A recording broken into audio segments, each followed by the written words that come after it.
नमस्कार। 1793 में एक महत्वपूर्ण घटना घटित हुई। कंपनी राज ने बंगाल के सूबे में एक राजस्व नीति आरंभ की थी। ये राजस्व नीति जो थी, इस राजस्व नीति के माध्यम से जो भू राजस्व हुआ करता था उसका नियमितीकरण करने का प्रयास किया गया था। इस नई भू राजस्व नीति को स्थापित करने के पीछे का कारण पहला तो यही था कि ईस्ट इंडिया कंपनी जो थी वो 1768 से लगातार घाटे में चल रही थी और उसको भारत में व्यापार करने का एकाधिकार प्राप्त था और अपने इस एकाधिकार को जारी रखने के लिए उसे प्रतिवर्ष ब्रिटिश सरकार को लगभग 4 लाख पाउंड दिए जाते थे। 1768 से समस्या आ गई कि वो ये 4 लाख पाउंड भी सरकार को नहीं दे पाती थी और कई बार सहयोग के लिए ऋण मांगती थी, वो भी ब्रिटिश सरकार से। जबकि ब्रिटिश सरकार जो थी वो अपनी आय के एक बड़े हिस्से के लिए कंपनी पर निर्भर थी और ब्रिटिश सरकार चाहती थी कि कंपनी किसी भी तरीके से घाटे में ना रहे। जो भू राजस्व नीति है उसके पीछे का उद्देश्य ये था कंपनी का कि भू राजस्व नीति के माध्यम से बंगाल सूबे में वो भू राजस्व एकत्र करेगा जिसकी एक बहुत बड़ी मात्रा होगी और वह उसकी अतिरिक्त आय बनेगी। जब 1757 में सिराजुद्दौला ने फोर्ट विलियम पर अधिकार किया था तो मद्रास की काउंसिल ने रॉबर्ट क्लाइव को न केवल फोर्ट विलियम मुक्त कराने बल्कि सिराजुद्दौला पर इस बात का दबाव डालने के लिए भेजा गया था कि वो उससे बंगाल सूबे में कंपनी को व्यापार करने के लिए कुछ रियायतें मांग सके। लेकिन रॉबर्ट क्लाइव वहीं तक नहीं रुका और उसने प्लासी का युद्ध लड़ करके सिराजुद्दौला को पराजित कर दिया। उसके बाद रॉबर्ट क्लाइव ने ही युद्ध को आगे बढ़ाया, बक्सर का युद्ध लड़ा और शाह आलम 1765 में शाह आलम को उसने विवश किया कि वो बंगाल सूबा और उत्तरी सरकार का दीवानी अधिकार जो है यानी राजस्व वसूलने का जो अधिकार है वो कंपनी को प्रदान कर दे। अब इस बात को हम अगर देखें तो संभव है कि मद्रास काउंसिल के सदस्यों के मस्तिष्क में यह अतिरिक्त आय बढ़ाने की योजना बिल्कुल भी नहीं आई होगी, लेकिन बहुत निश्चित है कि रॉबर्ट क्लाइव के मन में ये भावना, ये विचार आ गया था कि बंगाल जो है वो भारत का सबसे संपन्न सूबा हुआ करता था और उसकी आय का आधार भू राजस्व हुआ करता था। तो संभवतः रॉबर्ट क्लाइव ने सबसे पहले इस पर विचार किया और वो बिना मद्रास काउंसिल के सदस्यों के सहयोग के इस दिशा में आगे बढ़ता गया और उसने सफलता भी प्राप्त की। 1765 में जब उसको दीवानी अधिकार मिल गए तो उसके बाद बंगाल से राजस्व एकत्र करने की प्रक्रिया जो थी वो कंपनी ने प्रारंभ कर दी थी। रॉबर्ट क्लाइव अच्छी तरह जानता था कि यदि वो पूरे बंगाल सूबे के पूरे प्रशासन को अपने हाथ में ले लेगा तो उसमें उसे दिक्कत आ सकती है, क्योंकि कंपनी के पास बहुत ही सीमित कर्मचारी थे और उनसे यह कार्य करा पाना कठिन था। दूसरी बात, वह किसी भी प्रकार के लॉ एंड ऑर्डर की समस्या को अपने सिर पर नहीं लेना चाहता था या कंपनी के सिर पर नहीं लेना चाहता था। लिहाजा उसने फौजदारी का मामला जो था वो नवाब के सुपुर्द कर रखा था और बाकी जो था दीवानी का मामला वो अपने हाथों में ले लिया था। ये सत्य है कि प्रारंभ में उसे केवल 24 परगनाओं से दीवानी के अधिकार प्राप्त हुए थे, जहां से उसको राजस्व एकत्र करना था। ये जो राजस्व एकत्र करने की प्रक्रिया थी, इस प्रक्रिया को प्रतिदिन नए सिरे से नई नीति के तहत सुधारने का प्रयास किया गया और ये प्रक्रिया शुरू हुई 1772 में। इससे पहले एक घटना और घटित हुई और वह घटना थी 1770 का भीषण अकाल। बताते हैं इस अकाल में 70 से 100 लाख लोग मारे गए थे। एक दावा यह भी है कि लगभग 1/3 से 1/4 जनसंख्या जो थी बंगाल सूबे की वो समाप्त हो गई थी। ये जितनी भी घटनाएं थी वो सब घटनाएं ब्रिटेन के समाचार पत्रों में प्रकाशित होती थी। ब्रिटेन में संसदीय व्यवस्था थी और संसद में पक्ष और विपक्ष दोनों होते हैं। वहां पर लगातार इस बात की मांग चल रही थी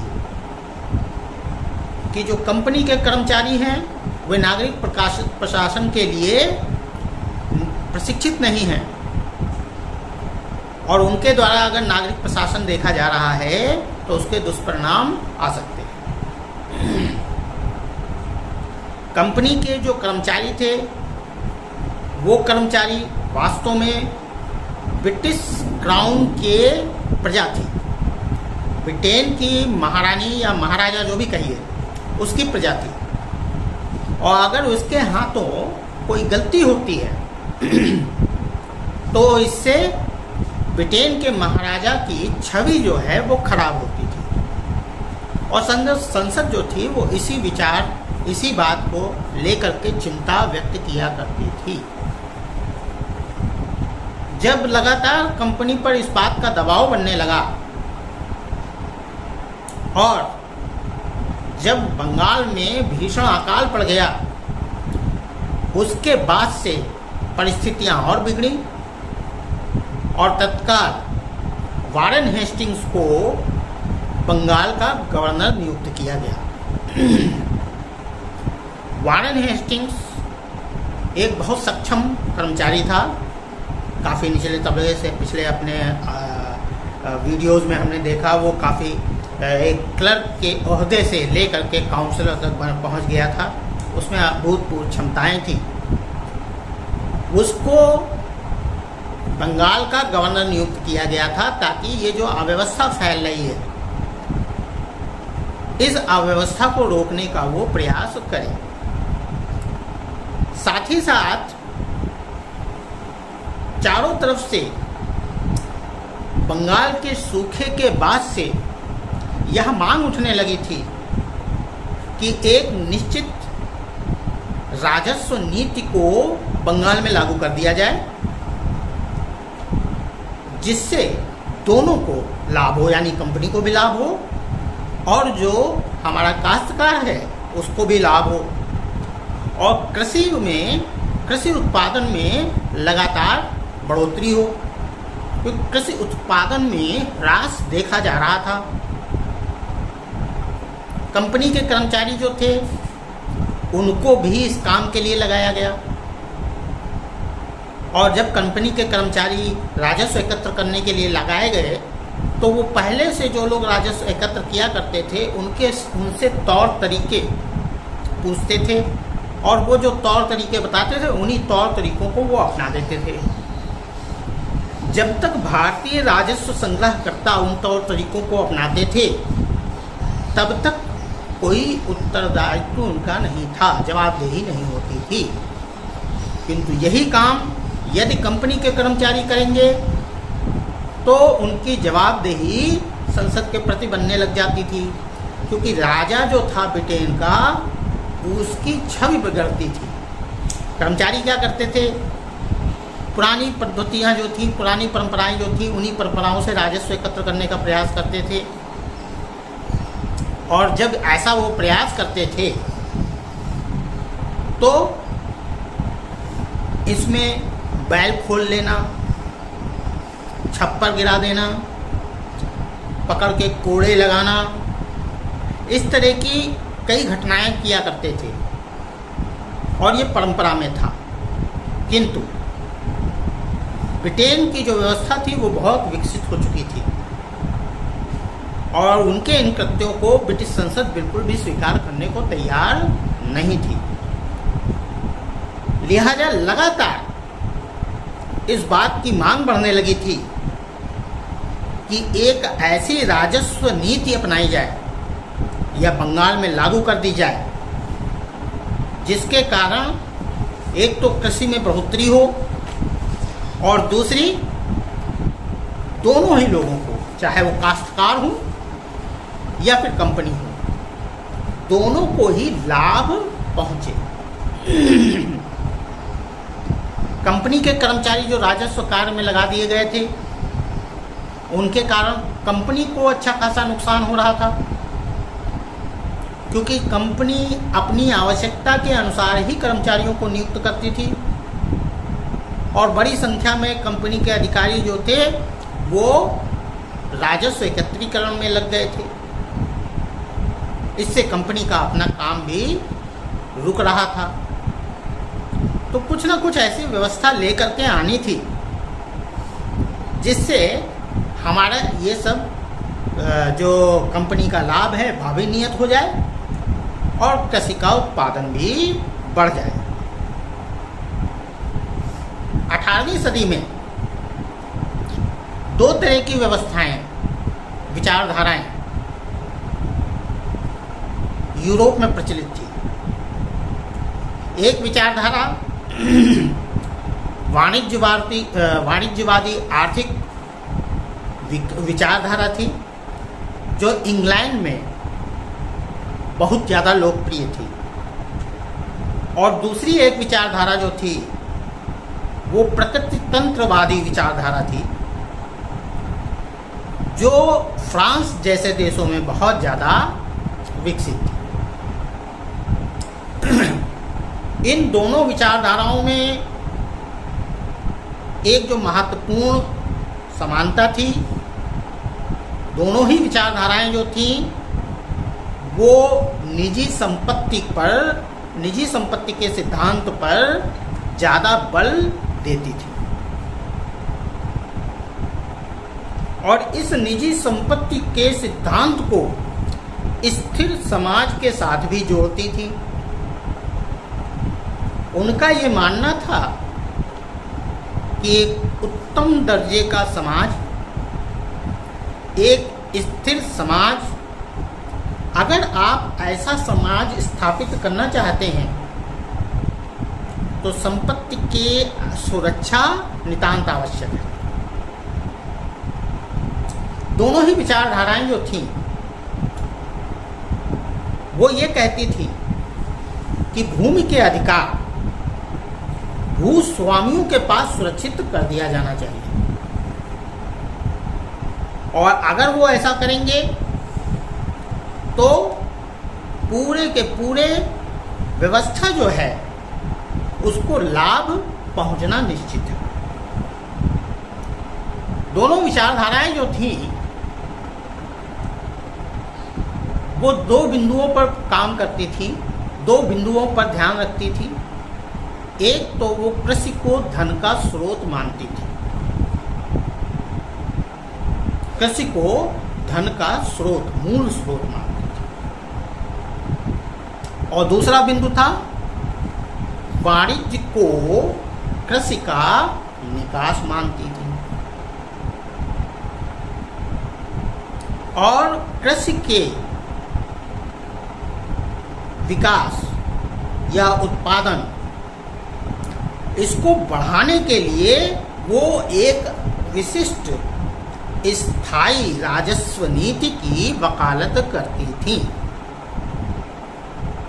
एक अच्छी राजस्व नीति स्थापित होने से कृषि अधिशेष बढ़ने की संभावना थी। कृषि अधिशेष क्या है? जो आप उत्पादन कर रहे हैं उसमें सरप्लस एक्स्ट्रा कितना हो रहा है, यही कृषि अधिशेष है। इसी पर टैक्सेशन होना था। ये जो व्यवस्था थी, इस व्यवस्था पर आधारित एक योजना फिलिप फ्रांसिस द्वारा 1776 में काउंसिल में प्रस्तुत की गई थी वारेन हेस्टिंग्स के सामने, लेकिन किसी कारण से वो स्वीकार नहीं हुई थी। और ऐसा नहीं था फिलिप फ्रांसिस पहला व्यक्ति था जो इन दो विचारधाराओं या यूरोप में प्रचलित विचारधाराओं के आधार पर भारत में एक भू राजस्व नीति लाना चाहता था। उससे पहले भी कई लोग थे। अलेक्जेंडर डो थे, हेनरी पट्टलू थे, थॉमस लॉ थे। इन लोगों ने भी इन्हीं विचारधाराओं पर, इन्हीं सिद्धांतों पर आधारित योजनाएं प्रस्तुत की थी। अलेक्जेंडर डो, पटोलो और ला की जो योजनाएं थीं, उन योजनाओं में भूस्वामियों को सुरक्षा देने की बात कही गई थी, जबकि फिलिप फ्रांसिस यहाँ उनसे डिफर करता था। वो किसी भी तरीके की भूस्वामियों को सुरक्षा देने का हितैषी नहीं हुआ करता था। फिलहाल ये जो व्यवस्थाएं आईं, ये जो योजनाएं बनकर के आईं, इन योजनाओं को कलेक्ट किया गया, रखी गई, लेकिन इनको कभी भी वारेन हेस्टिंग्स ने लागू नहीं किया। उसके कुछ कारण हो सकते हैं, और एक कारण तो यही हो सकता है कि बाद में हम थॉमस मुनरो को देखते हैं। तो थॉमस मुनरो जो था वो एक अलग तरीके से सोचा करता था। बेसिकली जब भू राजस्व नीति निर्धारित करने की बात आई तो बहुत सारे सर्वेक्षण करवाए गए, बहुत सारी आख्याएं तैयार की गईं, बहुत सारे नौकरशाहों से विचार विमर्श किया गया, बहुत सारी सभाएं बुलाई गईं, उनकी कार्यवृत्तियां जो थी वो अभिलेखित की गईं। तो बहुत सारा काम वारेन हेस्टिंग्स ने स्वयं करवा दिया था। इसके अतिरिक्त वारेन हेस्टिंग्स ने कई परिवर्तन करके भी देखे थे और उनकी असफलताएं सामने आ चुकी थीं। इस प्रकार से एक जखीरा तैयार हो गया था कंपनी के पास, जिसका समुचित अध्ययन करके कोई निश्चित राजस्व नीति लागू की जा सकती थी। किंतु वारेन हेस्टिंग किसी भी नीति पर अंतिम निर्णय नहीं किया, उसने अंतिम निर्णय नहीं लिया, और ये कार्य जो था, ये कार्य कॉर्नवालिस के कंधों पर आ गया। अब कॉर्नवालिस की विशेषता क्या थी? कॉर्नवालिस एक अभिजात वर्गीय था। हम जानते हैं पिट्स इंडिया एक्ट के लागू होने के बाद से बंगाल में जितने भी गवर्नर जनरल हुए, या भारतवर्ष में जितने भी गवर्नर जनरल हुए, या उसके बाद वाइस रायस हुए, वे सब लॉर्ड थे, अभिजात वर्गीय थे। और कॉर्नवालिस भी अभिजात वर्गीय था, प्रारंभ कर रहा था। और कॉर्नवालिस को जब भारतवर्ष में भेजा गया तो कॉर्नवालिस जो था उसका तत्कालीन ब्रिटिश मंत्रिमंडल के सदस्यों पर बड़ा ही गहरा प्रभाव था, और कॉर्नवालिस को वो सब काम करने में आसानी होने वाली थी जो वारेन हेस्टिंग्स को नहीं हुई। जब कॉर्नवालिस भारतवर्ष में आया तो पहली चीज तो उसकी अपनी एक मानसिकता थी जो अभिजात वर्गीय लोगों के मन में होती। दूसरे अंदर उसके अंदर एक और मानसिकता थी, वो अंग्रेजों को श्रेष्ठ मानता था या यूरोपियंस को भारतवर्ष से श्रेष्ठ मानता था। अब वो जब भारतवर्ष में आया और उसके सामने भू राजस्व नीति तैयार करने की बात आई, तो ऐसा नहीं है उसने केवल अपने विचारों से ही सब कुछ कर दिया। पहले से बहुत सारी आख्याएं, बहुत सारी कार्यवृत्तियां, ये सब तैयार रखी थी। और ऐसा लगता है कॉर्नवालिस ने इन सब लिटरेचर का भली भांति अध्ययन किया। क्यों? क्योंकि कॉर्नवालिस की कार्रवाई से यह स्पष्ट हो जाता है कि बंगाल में वाणिज्य का विस्तार मूलतः कृषि पर निर्भर था। इतनी बात वो अच्छी तरीके से जानता था। तो वाणिज्य का विस्तार चाहे वो बंगाल में करना चाहे वो इंग्लैंड में पूरी तरीके से विकसित हो चुकी औद्योगिक क्रांति को सपोर्ट देना चाहे, दोनों ही कंडीशन में उसको बंगाल में कृषि को प्रोत्साहित करने की आवश्यकता थी। हेलबरी स्कूल सन 84 के बाद से ही हेलबरी स्कूल की जो विचारधाराएं थी, एंग्लिकल विचारधारा थी, यूटिलिटेरियन विचारधारा थी, ये सब विचारधाराएं जो थी उससे अध्ययन होकर तैयार हेलबरी स्कूल क्या था? वहाँ पर बहुत सारे अंग्रेजों को भारतीय भाषाएं और भारतीय सिस्टम सिखाया जाता था और उसके बाद भारत में भेजा जाता था कंपनी के पास काम करने के लिए। तो उनका मानसिक दायरा जो था वो उसी बेस पर बना होता था। एंग्लिकल विचारधारा उनके अंदर होती थी। जानते थे अंग्रेजियत ही श्रेष्ठ है, यूरोपियत ही श्रेष्ठ है। उनका सबका सहयोग कॉर्नवालिस को मिल रहा था वहाँ पर। तो यदि कॉर्नवालिस किसी से राय मांगेगा तो वो किस तरह की होगी? तो इन सब विचारधाराओं को ध्यान में रखते हुए जब कॉर्नवालिस ने सन 1784 के पिट्स इंडिया एक्ट की उस धारा को देखा, जिस धारा में इस बात को मान्यता दे दी गई थी कि भविष्य में कंपनी जो है वो जमींदारों के माध्यम से राजस्व संग्रह का कार्य करवावे, तो स्वयं भी एक अभिजात वर्गीय व्यक्तित्व था और उसके मन में ये इच्छा जरूर थी कि भारतवर्ष में भी एक ऐसे वर्ग को उत्पन्न किया जाए जो अभिजात वर्ग कहलाने लग जाए। तो इन सब चीजों को लेकर के वो एक नई नीति निर्धारित करने के लिए बढ़ा हुआ था। दो महत्वपूर्ण बातें थी। एक, उसके पास बड़े ही सक्षम कर्मचारी थे। उनमें दो ऐसे कर्मचारी थे जो बड़े उच्च पदों पे थे। एक तो जेम्स ग्रांट था और एक जॉन शोर था जो बाद में गवर्नर जनरल का कार्यभार भी संभालता है। दोनों लोगों को भारतीय राजस्व पे काम करते हुए एक लंबा अनुभव हो चुका था और दोनों ही लोगों ने विस्तृत योजनाएं भी प्रस्तुत की थी कि जो राजस्व नीति बनाई जाएगी वो राजस्व नीति किस तरह की होनी चाहिए। ये दोनों विद्वान जो थे वो जमींदारों को ही राजस्व संग्रहकर्ता मान रहे थे। उनका ऐसा विश्वास था कि जो जमींदार हैं ये प्रारंभ से यानी पहले से ही कर संग्रह का कार्य किया करते थे और अब भी इनको कर संग्रह का कार्य दे दिया जाए, कोई समस्या की बात नहीं है। और इसके साथ कॉर्नवालिस भी सहमत था। किंतु एक समस्या ये आ रही थी, जेम्स ग्रांट जो था वो ये कहता था कि जमीन का भूस्वामित्व जो है वो राजा का ही रहता था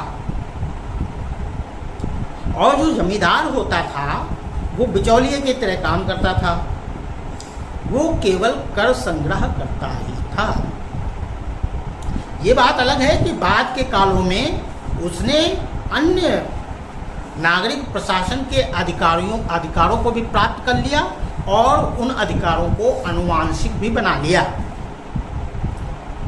वहीं जामशोर जो हैं वो कहते थे कि भारतवर्ष में प्राचीन काल से ही एक ये व्यवस्था चल रही थी जिसमें जमींदार जो थे वही कर संग्रह भी करते थे और वही भूस्वामी भी हुआ करते थे। तो दोनों के अंदर डिफरेंस केवल इतना था, जेम्स ग्रांट जो था वो जमींदारों को केवल कर संग्रह करता मानता था और जॉन शोर जो था वो जमींदारों को भूस्वामी भी मानता था। कॉर्नवालिस ब्रिटिश व्यवस्था से प्रभावित था, वो खुद स्वयं भी लॉर्ड था और वो जानता था कि लॉर्ड जो होते थे वो जमीन के स्वामी भी होते थे। दूसरी चीज, जो जॉन शोर था वो कहता था कि भूस्वामित्व जमींदारों को दे दो क्योंकि ये पहले से कृषि से संबंधित रहे हैं। और जो व्हिग विचारधारा उस वक्त थी, व्हिग राजनीतिक दल जो था वो ब्रिटेन में बहुत हावी था, तो व्हिग विचारधारा भी यही बात कहती थी कि भू अधिकार जो है, भू स्वामित्व जो है वो बंगाल के एक ऐसे वर्ग को दे दिया जाना चाहिए जो वर्ग कृषि से संबंधित हो और वो आगे चल के कृषि का विकास कर सके। तो जॉन शोर की जो विचारधारा थी, जो योजना थी, वो योजना व्हिग विचारधारा और योजना के करीब थी। पिट्स जो थे वो उस वक्त ब्रिटेन के प्रधानमंत्री थे और कॉर्नवालिस के बहुत खास थे और कॉर्नवालिस पिट्स की उस इच्छा को बिल्कुल भी नहीं टालने वाला था, ख़त्म करने वाला था, जो उसने पिट्स इंडिया एक्ट 1784 में लागू किया था। उसमें स्पष्ट कर दिया था कि जमींदार जो हैं वे राजस्व संग्रह करने के लिए मान्य हैं। तो जो आपके कॉर्नवालिस साहब थे उन्होंने जॉन शोर का समर्थन किया और उन्होंने भी ये तय किया कि हम जमींदारों को कर संग्रह का कार्य सौंपेंगे और उनको हम भूस्वामित्व भी सौंपेंगे। बाद में इसमें बहुत ज़्यादा समस्याएं भी खड़ी हुई। कोई कहता है नहीं भूस्वामी नहीं थे, कुछ कहते हैं भूस्वामी थे। तपन राय चौधरी उन्होंने अध्ययन किया, उन्होंने कहा कि जो व्यवस्था 1757 से पहले बंगाल में लागू थी उस व्यवस्था में भूमि नियंत्रण और भूमि स्वामित्व इसका सही अनुमान लगाना बहुत कठिन काम था। तपन राय चौधरी आगे भी कहते हैं कि अंग्रेजों के आधिपत्य के पूर्व ये जो जमींदार हुआ करते थे ये लोग या तो स्वतंत्र अथवा अर्ध स्वतंत्र मुखिया हुआ करते थे छोटे छोटे इलाकों के, लेकिन ये लोग पेशकश दे करके प्रशासनिक स्वायत्तता प्राप्त करने में सफल हो गए थे। पेशकश का अर्थ घूस, राजा को घूस दे दिया करते थे। ये जो घटना घटित हुई जिसमें उन्होंने अपने पदों को अनुवांशिक करा लिया, बंगाल की यदि बात करें तो मुर्शीद कुली खान के काल में ऐसी संभावना व्यक्त की जाती है कि इन जमींदारों ने अपने भूस्वामित्व के अधिकार को अनुवांशिक बना लिया था। फिलहाल इन सब व्यवस्थाओं को ध्यान में रखते हुए कॉर्नवालिस ने एक नई भू राजस्व नीति लागू की और इस भू राजस्व नीति को स्थायी बंदोबस्त कहा जाता था। स्थायी यानी कि नियमित, ये उच्चतम अधिकार से प्राप्त था यानी कि कंपनी को सर्वोच्च अधिकार मिला हुआ था कि वो राजस्व, भू राजस्व एकत्र करे, तो उसने अपने अधिकार उसी तरीके से जमींदारों को स्थानांतरित कर दिए और उनमें भू स्वामित्व सौंप दिया। याद रहे कि 1765 में जब उस रॉबर्ट क्लाइव को भू राजस्व के अधिकार प्राप्त करने थे, संग्रहित करने के अधिकार प्राप्त करने थे, तो उसने शाह आलम को विवश किया था कि वो इसके लिए फरमान दे। तो उसे बंगाल और उड़ीसा की तो दीवानी तुरंत मिल गई थी, लेकिन उत्तरी सरकार की दीवानी देने में निजाम जो था वो हिचक रहा था। तो उसी परंपरा के तहत यह कार्य भी किया गया। कॉर्नवालिस के द्वारा जो भू राजस्व नीति व्यवस्था लागू की गई, उसके कुछ पक्ष महत्वपूर्ण थे। पहली चीज तो एक ये बात थी कि उसने इस व्यवस्था को तत्काल लागू नहीं किया था। 1790 में पहले उसने इस व्यवस्था को 10 साल के लिए लागू किया था, लेकिन इस व्यवस्था का खाका जब बोर्ड ऑफ गवर्नर्स के यहाँ पहुंचा, तो बोर्ड ऑफ गवर्नर्स जो थे उसकी इस योजना से पूरी तरीके से सहमत हो गए। कॉर्नवालिस को कभी भी किसी कार्य को करने में कोई समस्या नहीं आई। ऐसा कई कारणों से हो सकता है कि वो एक अभिजात वर्गीय था और इस वजह से उसको लगातार समर्थन मिलता था। उसकी इस योजना को जो तत्काल अच्छा बोर्ड ऑफ गवर्नर्स जो थे वो भी इस चीज को मान रहे थे कि बंगाल में जल्द से जल्द एक राजस्व नीति आनी चाहिए। ब्रिटिश संसद का भी ये दबाव बना हुआ था कि बंगाल में जल्द से जल्द एक इस तरह की नीति आनी चाहिए। बीबी चौधरी लिखते हैं, कहते हैं बंगाल में कृषि क्षेत्र में हुए ह्रास को महसूस किया जा रहा था, ये सब तरफ महसूस किया जा रहा था। लगान वसूली को स्थायी तौर पर निर्धारित करने की आवश्यकता भी स्पष्ट थी। निर्धारण से भू कर वसूली में स्थिरता तथा निरंतरता आने की संभावनाएं भी प्रबल थीं। किसान यानी कि जो कर दे रहा है, जमींदार हो या किसान हो, उसको भी पता है कि इतना कर जाना है, वो निश्चित सामने उसके दिख रहा है, और कंपनी को भी पता है कि प्रतिवर्ष इतना कर हमारे पास आना है। तो ये जो निश्चितता थी, इसकी बहुत आवश्यकता थी, जो उस वक्त नहीं थी। इससे कंपनी की वाणिज्यिक स्थिति सुदृढ़ होनी निश्चित थी। कंपनी बहुत घाटे में चल रही थी और सभी को लग रहा था कि अगर ऐसा कुछ होगा तो उसकी वाणिज्यिक स्थिति सही हो जाएगी। बंगाल यूरोपीय कंपनियों को अर्थ उपलब्ध कराने के लिए महत्वपूर्ण माना जा रहा था। जैसा मैंने बताया, कॉर्नवालिस इस बात को अच्छी तरह जानता था कि बंगाल में जो कृषि है वो धन का मुख्य स्रोत है, और कृषि जो विचारधारा थी वो कहती थी कि वाणिज्य जो है कृषि का निकास है। तो ये जो धन था वो ब्रिटिश औद्योगिक क्रांति के लिए उपलब्ध कराना बहुत आवश्यक था,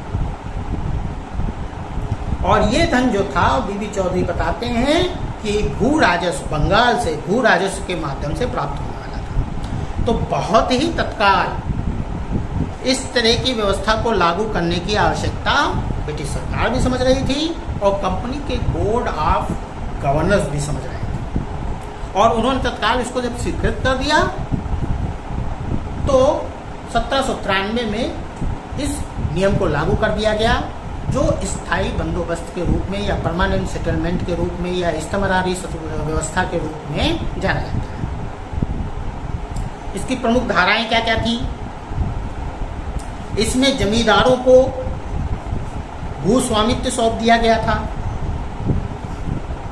और जमींदारों को यह माना गया था कि वे लोग कृषि उत्पादन बढ़ाएंगे, और इसके लिए आसपास की जो आकृष्य भूमि थी, यानी जिस पर कृषि नहीं हो रही थी, उस भूमि को बिना कर के निर्धारण के मुफ्त में जमींदारों को दे दिया गया था।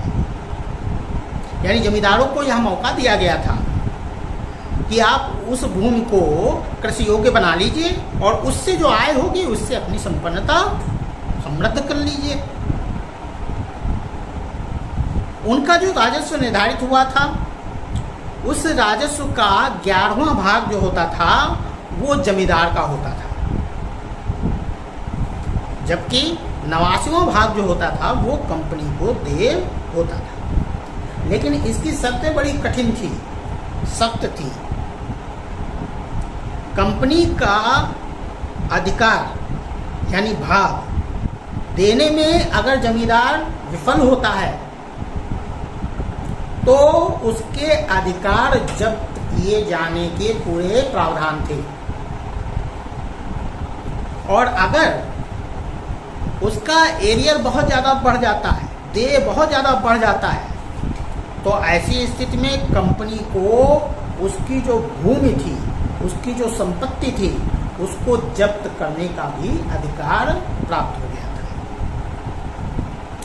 यह जो भूमि वे लोग जब्त करते थे, उस भूमि को बाद में नीलाम कर दिया करते थे, उन लोगों को दे दिया करते थे जो उससे ज़्यादा आय लेकर के कंपनी को देने का आश्वासन देते थे। तो ये एक विशेषता थी स्थायी बंदोबस्त की कि इसमें भूमि को क्रय विक्रय हस्तांतरण की वस्तु मान लिया गया था। ये जो जमींदार थे अक्सर एक्सक्यूज करते थे और ये पुरानी परंपराओं के कारण थे। कहते थे अभी हमारे पास फसल नहीं आई है, या इस बार फसल कम हो गई है, या इस तरह की समस्या, या फिर देरी से जमा करते थे पैसा। इनके लिए और भी कठिन 1794 में सनसेट लॉ आ गया, सूर्यास्त का कानून। हालांकि ये कार्नवालिस लेके नहीं आया, लेकिन ये उसी परिस्थिति का एक्सटेंशन था। और इस कानून के तहत जिस तिथि को निर्धारित किया जाता था कि इस तिथि तक आप जितना भी ड्यूज हैं, जितना भी कर संग्रह होना है, निर्धारित है, वो जमा कर दीजिए। उस दिन के सूर्यास्त तक अगर निर्धारित लगान जमा नहीं किया जाता है तो जमींदार के विरुद्ध कानूनी कार्रवाई स्वतः हो जाती थी, फिर उसमें कोई छूट नहीं हो सकती थी। ये जो इस्तमरारी व्यवस्था थी या स्थायी बंदोबस्त था, इस बंदोबस्त का एक पहलू ये भी था, एक धारा ये भी थी कि वो जमीनों को काश्तकारों को पट्टे पर देने का प्रावधान देते थे, और ये पट्टा जमींदार के द्वारा दिया जाना था। इससे जो किसान है उसका उस जमीन से लगाव बढ़ना था और उसमें काफी कुछ स्वावलंबन आना था। जब यह व्यवस्था भारतवर्ष में या बंगाल में लागू की गई, जो जमींदारी बेस्ड थी, इसके बहुत सारे गुण जो इसके समर्थक थे वो लोग बता रहे थे। इससे कंपनी को लाभ क्या हुआ था? यदि कंपनी के दृष्टिकोण से देखें तो पहला तो उसको ये लाभ हुआ था कि भू राजस्व से होने वाली जो आय थी वह अब निश्चित हो गई थी, नियत हो गई थी। दूसरी बात, राजस्व एकत्र करने के में जो व्यय होता था कंपनी का, उस व्यय को अब समाप्त कर दिया गया था। कंपनी के कर्मचारी जाते थे, उनका टीए बनता था, उनका डीए बनता था, बहुत सारे खर्चे होते थे। उन सब खर्चों को से अब उसको मुक्ति मिल गई थी। जैसा मैंने बताया कि राजस्व जो संग्रह होता था उसमें कभी कभी ऐसा लगता था नहीं इतना नहीं, इससे ज़्यादा होना चाहिए, या ऐसे होना चाहिए या वैसे होना चाहिए। तो उसकी वजह से वारेन हास्टिंग्स ने जो हमारे कंपनी के कर्मचारी थे उनको इस काम में लगा दिया था। और वे जो कर्मचारी थे वे लोग कंपनी के लिए नियुक्त हुए थे, कंपनी की आवश्यकता के अनुसार उनकी तादाद थी, और वो लोग चले गए राजस्व एकत्र करने में, तो कंपनी के काम रुकने लगे। ये एक समस्या आ गई। वो समस्या अब स्थायी बंदोबस्त के कारण समाप्त हो गई। तत्कालीन विचारक जो थे उनका ये मानना था कि जो स्थायी बंदोबस्त लागू किया गया है ये कृषि के लिए बंगाल में वरदान सिद्ध होने वाला है। क्यों? क्योंकि इसमें कृषि उत्पादन बढ़ाने के पर्याप्त साधन छोड़े गए थे। जमींदार समृद्ध हुआ, लेकिन इसकी एक समस्या भी थी। अब इससे हुआ क्या? इससे सबसे ज़्यादा लाभ जमींदारों को हुआ और जमींदार समृद्ध हुए, कंपनी को भी हुआ। और जमींदार जो थे वे लोग कंपनी की इस व्यवस्था से बड़े खुश भी हुए। लेकिन इसके विरोध भी आए, और इसके विरोध आने के जब बात आई तो सर रिचर्ड टेम्पल ने लिखा कि स्थायी बंदोबस्त वास्तव में कॉर्नवालिस के द्वारा भारतवर्ष पर इंग्लैंड की जमींदारी व्यवस्था से मिलती जुलती एक व्यवस्था थोपने का आरोप लगाया। यानी इंग्लैंड की जो व्यवस्था थी उसको ला करके कॉर्नवालिस ने बंगाल में थोप दिया। उसी व्यवस्था के अंतर्गत वो लॉर्ड बने थे। हमें ये नहीं भूलना चाहिए कि जो वर्तमान में अंग्रेज हैं वो इंग्लैंड के मूल निवासी नहीं हैं। उन्होंने सेंट लोगों को वहाँ से भगा दिया, और भगाने के बाद वहाँ पर एक नई संस्कृति डेवलप की। तो वो लोग जानते हैं कि यदि हम नई संस्कृति, नई परंपराएं, नए रीति रिवाज, नया सामाजिक ढांचा चाहें तो उसको विकसित कर सकते हैं, और उसके लिए सत्ता महत्वपूर्ण होती है, और ये सब काम सत्ता के माध्यम से कर लिए जाते हैं। यही जो सच्चाई थी, इसी सच्चाई के कारण कॉर्नवालिस ने उस व्यवस्था को भारतवर्ष में लाया, बंगाल में स्थापित किया, जिस व्यवस्था को उन्होंने कभी इंग्लैंड में स्थापित करने में सफलता प्राप्त की, और वो सब लॉर्ड बन गए। अभी तक वहाँ पे हाउस ऑफ लॉर्ड हुआ करता है।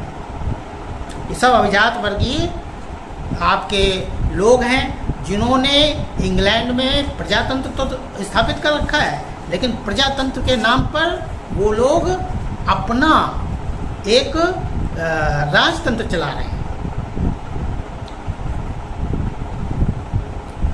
स्थायी बंदोबस्त के जो कुछ दोष थे उनको भी महत्व दिया जाता है।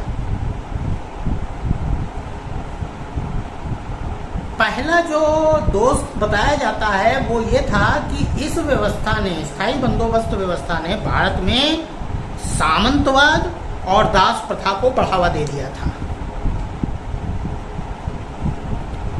हालांकि कुछ लोग कहते हैं ये व्यवस्था पहले से स्थापित थी, लेकिन फिर भी कुछ इतिहासकार कहते हैं नहीं, ये व्यवस्था वास्तव में ये जो जमींदारी व्यवस्था लाई गई इसकी वजह से लागू हुई। दूसरी बात, तब भी ये माना जा रहा था कि कॉर्नवालिस ने इसको जल्दबाजी में लागू कर दिया था, जबकि हम जानते हैं कि एक राजस्व नीति तैयार करने की दिशा में कंपनी 1765 से ही लगी हुई थी, और 1765 से 1790 को अगर देखें तो हम अच्छी तरह देख रहे हैं करीब 25 साल का समय विभिन्न शोधों, विभिन्न सर्वेक्षणों, विभिन्न कह सकते हैं कि रिपोर्टों, आख्याओं के माध्यम से किया जा चुका था, और उनका सबको संज्ञान में लेने के बाद उसने कॉर्नवालिस ने इसको लागू किया। लेकिन फिर भी इसके नुकसान हुए, और जब नुकसान हुए तब इतिहासकारों ने कहा कि नहीं, इसमें और समय लिया जाना चाहिए था, तब इसको लागू करना चाहिए था। अगर ऐसा माने रिचर्ड टेम्पल को सही माने कि उसने भारतवर्ष के ग्रामीण समाज को ठीक उसी तरह बनाने का प्रयास किया जिस तरीके से ग्रेट ब्रिटेन में हुआ करता था, तो उसके प्रभाव भी मिश्रित देखे हैं। पूरी तरीके से वो लागू नहीं हो सकते। कुछ आरोप महत्वपूर्ण थे, जैसे अत्यधिक भूमि कर का निर्धारण कर दिया गया था। अब ये अत्यधिक भूमि का कर कैसे, इसका एक उल्लेख बंदोपाध्याय जी ने दिया है। और बंदोपाध्याय जी बताते हैं कि 90 के समय जब इसको लागू किया गया तो कुल भू राजस्व 3 मिलियन पाउंड का निर्धारित कर दिया गया था। 3 बिलियन पाउंड जो था, ये 1757 में जो कुल राजस्व बंगाल सूबे को प्राप्त हुआ करता था, उससे करीब 20% अधिक था। जब व्यवस्था के जो समर्थक हैं उनकी बात की जाती है, तो वो लोग बताते हैं कि यह जो 20% अधिक था, ये इसलिए रखा गया था ताकि जो जमींदार है वो आकृष्य भूमि जो है उसको भी जोत कर उसको कृषि योग्य बना देगा और उससे कृषि उत्पादन को बढ़ा लेगा। इसलिए इसको आगे बहुत अधिक दर निर्धारित कर दिया था। दूसरी बात उन्होंने की कि भूमि कर को नगद में भुगतान करने की व्यवस्था कर दी गई थी। जब भूमि कर को नगद में भुगतान करने की व्यवस्था कर दी गई थी, तो यह भी एक समस्या हो गई थी किसानों के लिए और जमींदारों के लिए। उनको पहले उसे बेचना होता था और बेचने के बाद जो पैसा मिलता था उससे वो लगान पूरा करते थे। अच्छा, इसके कारण एक प्रवृत्ति और बढ़ी। जो किसान हुआ करता था, वो किसान ऐसी फसलें बोने लगा जो तत्काल बिक जाएं और उनको फट से नगद पैसा मिल जाए और वो जाकर के अपनी लगान दे दे। तो ये कृषि का वाणिज्यीकरण प्रारंभ हुआ। यह भी इसी व्यवस्था का देन था। नियम अत्यधिक कठोर थे, जिनका अनुपालन करना भी बहुत ज़्यादा सख्ती से कराया जाता था। और इसकी वजह से क्या होता था, कई पुश्तैनी जमींदार जो थे वो अपनी ज़मीनों से वंचित हो गए, क्योंकि वो लगान वसूली नहीं कर पाए और उसकी वजह से उनकी ज़मीनें नीलाम होने लगी। उनकी ज़मीनें नीलाम होती थी तो कई लोग उन ज़मीनों को ऊंचे दामों पे खरीद लेते थे। एक आरोप और लगा कि कंपनी के जो राजस्व कर्मचारी थे वे भी इस कार्य को कर रहे थे। वो उन ज़मीनों को अपने नाम करा लिया करते थे, अपने नाम हस्तांतरित करवा लिया करते थे। इस तरह की घटनाएं भी होने लगी। पुराने प्रतिष्ठावान जमींदार परिवार जैसे राजशाही, दीनाजपुर, नादिया, विष्णुपुर, वीरभूमि और कई मिदनापुर, इनके जो पुराने जमींदार थे वो जमींदार अब बड़ी ही दयनीय स्थिति में आ गए। इसमें एक समस्या और भी रही कि कभी भी उन्होंने इसमें जो भूमि पट्टे पर देने का प्रावधान था उसको लागू भी नहीं होने दिया। सबसे बड़ी समस्या पैदा हुई, किसान के हितों की अवहेलना कर दी गई। सरकार को किसान से कुछ भी लेना देना नहीं था, वो केवल जमींदार से मतलब रखता था और जमींदार किसी भी तरीके से उनसे लगान वसूलता था। इसका परिणाम ये हुआ, जो किसान थे वो बहुत ज़्यादा गरीबी में जाने लगे, कर्जदार होने लगे, और उनको कर्जा लेने के कारण नए वर्ग अस्तित्व में आने लगे, जैसे साहूकार लोग आने लगे जो धन उनको उपलब्ध कराते थे और बदले में ढेर सारा लाभ लेते थे। एक और महत्वपूर्ण बात जो हुई, किसान के परजीवी वर्ग का जन्म हुआ। ये परजीवी वर्ग और कोई नहीं बल्कि जमींदार वर्ग था। ये जमींदार वर्ग क्या करता था? ये केवल किसानों से लगान वसूली करता था और कंपनी को दे देता था। इसका और कोई काम नहीं था, और ये समृद्ध और संपन्न होता चला जा रहा था। इसको परजीवी वर्ग के रूप में देखा गया और इसको स्थायी बंदोबस्त की देन माना गया। आर.के. मुखर्जी ने डायनेमिक्स ऑफ रूरल सोसाइटी में लिखा है कि बंगाल के ग्रामीण समाज को देखें तो वो 3 भागों में विभक्त मिलता है। पहला भाग है वो भूमिपतियों का, भूस्वामियों का। इसमें भूमि जमींदार आते थे, इसमें तालुकदार आते थे, इसमें पटनीदार आते थे। दूसरा वर्ग जो था आत्मनिर्भर रैयत का था, यानी किसान का था, यानी काश्तकार का था। ये स्वतंत्र किसान हुआ करते थे। और तीसरा वर्ग जो था वो कृषक मजदूर वर्ग का हुआ करता था, या बर्गादार वर्ग हुआ करता था। आर.के. मुखर्जी बताते हैं कि इस व्यवस्था में जो पहला और तीसरा वर्ग है, यानी भूमिपति वर्ग और किसान मजदूर वर्ग, ये दोनों ही वर्ग जो हैं वो आपकी स्थायी बंदोबस्त की देन रहे। तो किसान जो था, जो जमींदारों को लगान देता था, उसकी स्थिति बिगड़ती चली गई।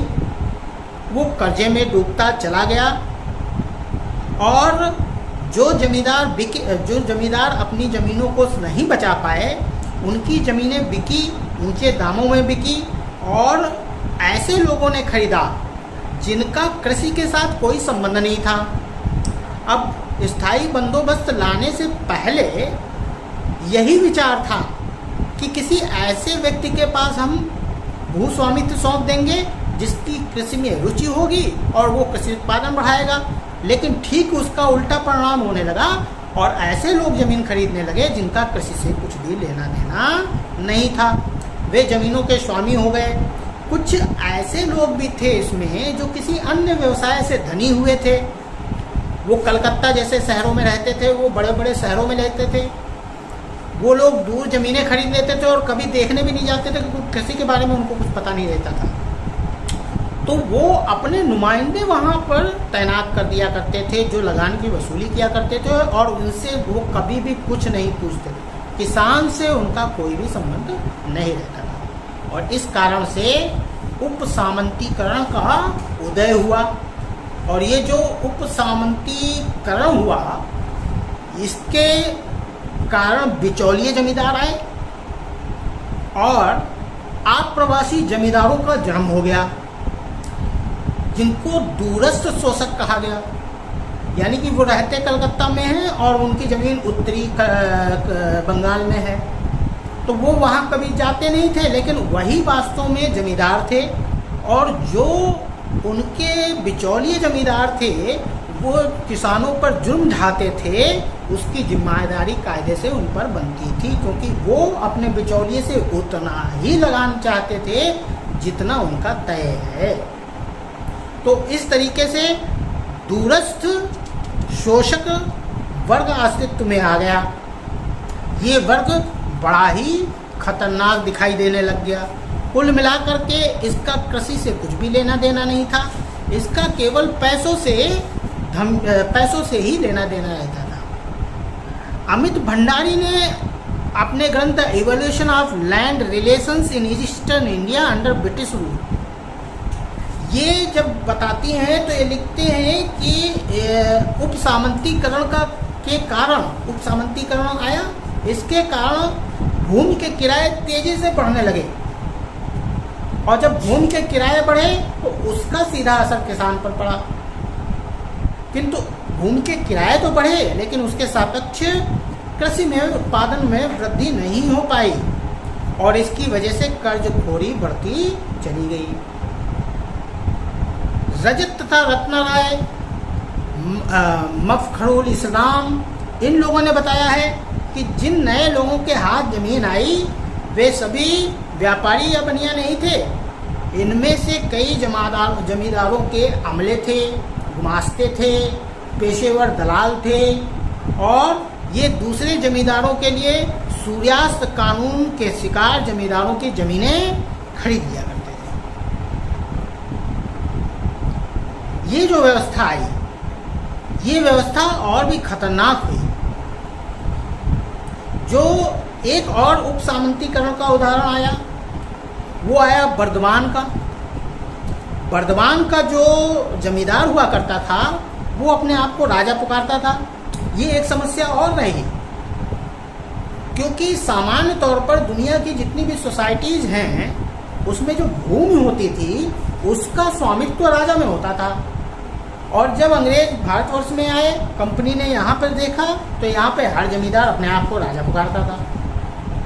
ये एक समस्या और आपके स्थायी बंदोबस्त की धाराओं को लागू करते समय उन्होंने फेस की। भाई इंग्लैंड में तो एक ही राजा होता है और वो अधिकार ट्रांसफर करता है। यहाँ पे समस्या ये थी कि जिसको अधिकार ट्रांसफर हुआ था वो स्वयं को राजा पुकारने लग गया था, यानी कि वो अपने आप को आनुवांशिक दिखाने की कोशिश करता था। बुर्दवान का जो जमींदार था उसको समस्या आने लगी कि वो अपना एक बड़ा इलाका था उसके पास, तभी वो राजा कहता था अपने आप को। वो अपेक्षित लगान वसूली नहीं कर पा रहा था, तो उसने अपने लगान की वसूली करने के लिए बिचौलिए तैनात कर दिए। अब देखिए, ये उपसामंतीकरण को पैदा कर रहा था, लेकिन कंपनी को तो केवल अपने रेवेन्यू से मतलब था। और इसीलिए ए.के. सिन्हा कहते हैं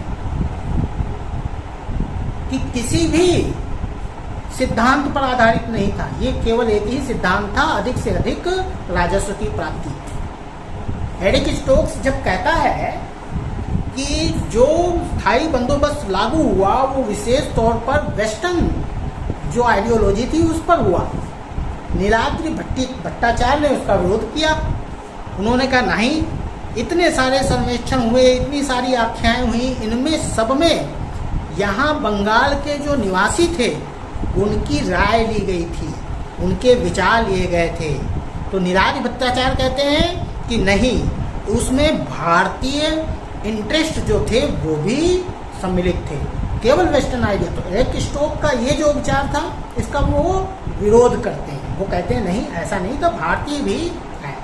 अब यहाँ पर जब बात देख रहे हैं हम बर्दवान की, तब साफ साफ ए.के. सिन्हा की बात सही दिखाई दे रही है कि कंपनी को केवल रेवेन्यू से मतलब था। क्यों?